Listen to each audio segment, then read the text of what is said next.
મહાભારતનું યુદ્ધ જ્યારે ચાલતું હતું ત્યારે યુદ્ધનો 9મો દિવસ હતો અને ભીષ્મ પિતામહ છે એ સતત 3 દિવસ સુધી પાંડવોની સેનાનો સંહાર કરતા હતા અને ભીષ્મ પિતામહને યુદ્ધમાં હરાવવા માટે કોઈ પણ સક્ષમ નહોતા, ના તો યુધિષ્ઠિર, ના તો ભીમ, ના તો સહદેવ કે નકુલ.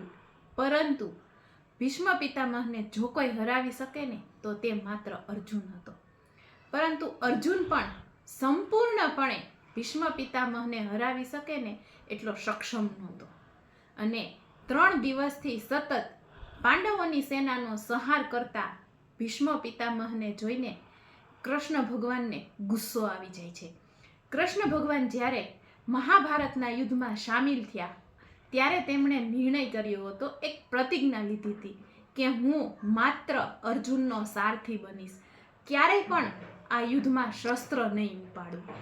પરંતુ ભીષ્મ પિતામહના આ વર્તનને જોઈને કૃષ્ણ ભગવાન છે એ રથનું પૈડું ઉપાડે છે અને ભીષ્મ પિતામહનો વધ કરવા માટે તૈયાર થઈ જાય છે.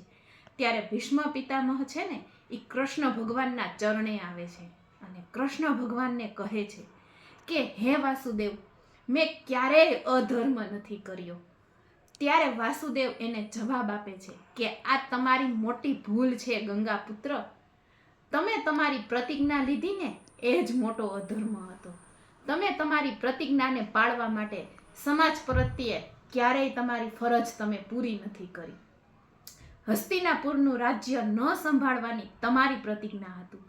પરંતુ જ્યારે જ્યારે હસ્તિનાપુરમાં અન્યાય થયો, દ્રૌપદીના વસ્ત્ર હરણ થયા, જ્યારે ધર્મનું ખંડન થયું, છતાં પણ તમે ચૂપ રહ્યા.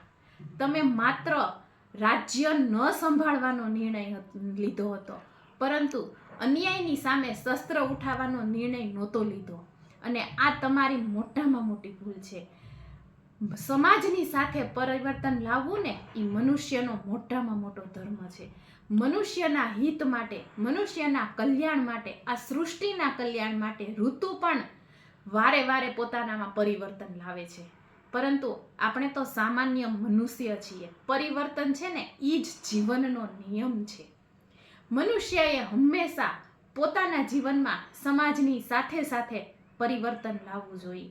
જે મનુષ્ય પરિવર્તન ન લાવે તે પાષાણ જેવો છે, પથ્થર જેવો છે.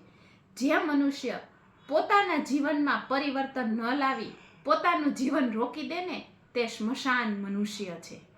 માટે આપણે સમાજની સાથે સાથે પરિવર્તન હંમેશા લાવવું જોઈએ.